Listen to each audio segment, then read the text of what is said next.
이에 저희의 마음을 열어 성경을 깨닫게 하시고 또 일시에 이같이 그리스도가 고난을 받고 제3일에 죽은 자 가운데서 살아날 것과 또 그의 이름으로 죄사함을 얻게 하는 회개가 예루살렘으로부터 시작하여 모든 족속에게 전파될 것이 이루어졌으니 너희는 이 모든 일에 주님이라. 여러분 본문 중간에 분명히 나타나 있습니다.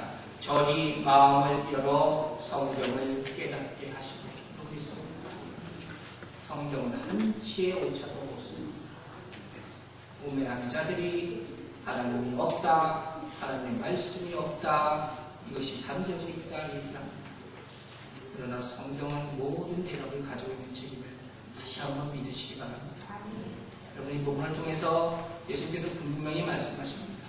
예수께서 이 땅에 오신 이유가 무엇인가 분명히 적고 설명하셨습니다. 그가 하나님의 아들임에도 불구하고 왜 죽어야 하는가 그 이유도 분명히 설명하셨습니다. 그리고 그 위에 성령의 역사가 나옵니다. 그러자 어떻게 됩니까? 내가 보고 들은 것을 말하지 않을 수 없다. 이렇게 되는 것입니다. 여러분 더 부연 설명합니다. 모세를 봅시다. 모세가 시내산에서 10계명을 받습니다. 그러나 그 당시 상황을 보면 신명기 자세히 찾아보면 10계명을 받은 당시에 10계명을 율법 달랑 받은 게 아니라 하나님 말씀 함께 받다 했습니다.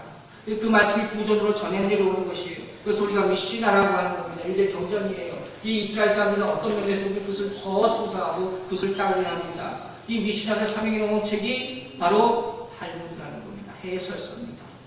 그와 같이 하나님께서는 하나만 주신 게 아니에요. 거기에 대한 해설까지 덧붙여서 주셨다는 것입니다. 신약의 굉장히 중요한 예가 또 하나 있습니다. 바로 사도 바울입니다. 그러면서 사도 바울이 우리가 아는 바와 같이 밤새 우상에서 예수 그리스도 빛을 보고 거꾸로지지 않습니다. 그 전까지는 예수 믿는 사람을 핍박하고 쫓아가는 사람이 서로 바울 아닙니까? 그러나 예수 그리스도의 빛을 보고 계시를 받고 거꾸로집니다. 생각해보세요 여러분. 그 계시 한번 받다고 빛 한번 받다고 해서 예수에 대해서 정통한 사람이 될 수 있고 신약 성경 10권 이상의 책을 쓸 수가 있겠습니까? 이게 앞서 말했지만 불가능한 일이에요. 그 다음에 어떻게 그가 이런 지식을 얻을 수 있겠습니까? 갈라디아서 1장을 보면 그가 다메섹 사건 이후에 아라비아로 갔다고 적혀 있습니다. 그곳에서 그는 3년 동안 유학이 되고 그러고 나서 다시 예루살렘으로 돌아오게 되는 거예요. 그동안 우리는 추측합니다. 그가 하나님에 대한 지식, 예수 그리스도에 대한 지식에 대해서 다 배움받았을 것이다. 그리고 나자 그것에 충만한 나머지 내가 이제는 보고 들은 것을 말하지 않을 수 없다. 여러분 저도 여러 번 말하지 않습니까? 어렸을 때도 교회는 다녔어요. 그러나 정말 단편적인 지식밖에 없었어요. 그리고 나서 예수를 체험합니다. 인격적으로 체험했어요. 그리고 나서 그때부터 성경을 다시 읽기 시작하고 신학교에 가면서 말씀의 능력을 체험하고 시작한 거예요. 그러자 내가 이 말씀을 전해야 되겠구나 결단 내리게 되는 것입니다. 여러분에게도 그런 축복이 있기를 바랍니다. 그리고 학생들 가운데 요새 여러 가지 어려운 일이 많아서 고민하는 분들이 많다면서 제가 감히 권면하는데 이것저것 다 풀리지 않고 막힌 바 되는 거 있습니까? 그러면 딱 1년만 하면 헌신하실 거예요. 여러분에게 답을 줄 줄은 믿습니다. 하나님 하시는 일에는 다 이유가 있기 때문에. 제가 신학교 다닐 때 저희 신학교에 매년 가을이 되면 토리 메모리얼 바이블 컨퍼런스라는 게 있었어요. 그래가지고 그때가 되면 며칠 동안 클래스를 다 캔슬합니다.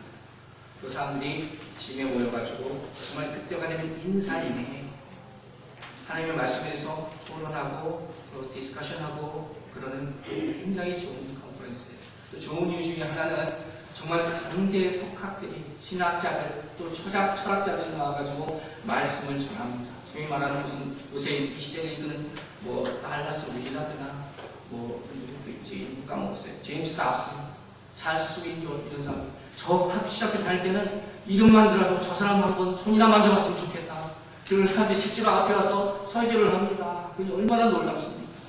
그 사람들이 모일 수밖에 없는 거죠. 그 하나님 말씀을 듣는 것뿐만 아니라 그 시대의 크루시언한 이슈를 가지고 디스커션을 합니다. 또 무신론자들, 다원주의자들, 또 여러 가지 종교 지도자들 다 모아놓고 디베이트를 하게 변증을 하는 거예요. 여러분 그 강변 한번 상상해 보시기 바랍니다. 저는요 예수에 대해서 회의적인 사람들 그런 데 한번 가보라고 싶어요.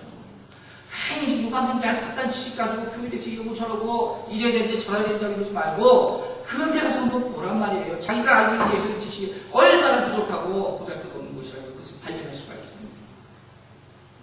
더욱더 놀라운 사실입니다. 그런 스피커들 얘기할 때 성령의 역사가 일어납니다. 또 자랑스러운 것은 한국 분들 가운데도 여러분 들어보시겠지만 김세윤 박사님이라고 분이 계세요.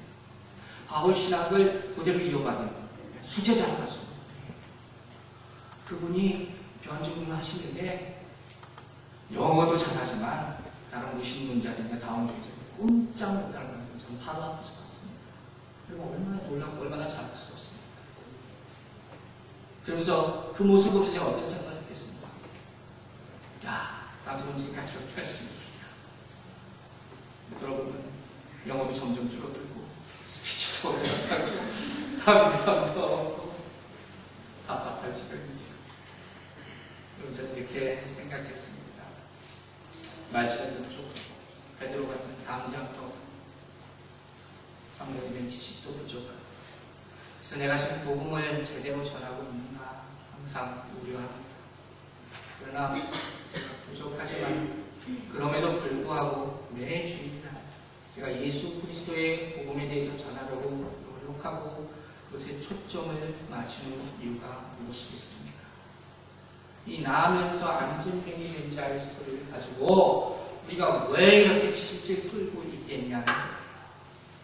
어떤 사람은 나보고 울고 먹는다. 두 가지 의견에 해석했어요. 하나는 나쁜 의미죠. 뭘 울고 먹을 게 없어서 음식이니까 이걸 울고 먹. 좋은 의미로 받아들입니다. 울고 먹는다는 건 뭡니까? 가가지고 진국을 만드는 거 아닙니까? 또 묵상하고 또 묵상하고 또 묵상하고. 여러분 잘 생각해 보세요. 이 책을 우리가 공부할 때 우리가 사도행전이라는 한 권의 책을 계속 보고 있다고 생각하지 마시기 바랍니다. 우리가 이토록 이 책이 중요한 이유는 이 책이야말로 우리에게 진정한 기록, 진정한 복음이라는 것이 무엇인가를 우리에게 밝혀주는 책이기 때문입니다. 그리고 이 이야기가 다 끝났습니다. 이 가운데 단 한 분도 기독교가 무엇이고 복음이 무엇이고 예수님이 어떤 분인가에 대해서 모르는 분이 없기를 바랍니다. 사랑하는 여러분, 우리 다 하나님 앞에 있습니다. 아멘 되십니다. 그러므로 우리가 보고 들은 것을 말하지 않을 수 없습니다. 이 축복이 여러분과 저에게 평생 함께하기를 주님의 이름으로 축원합니다. 기도하겠습니다.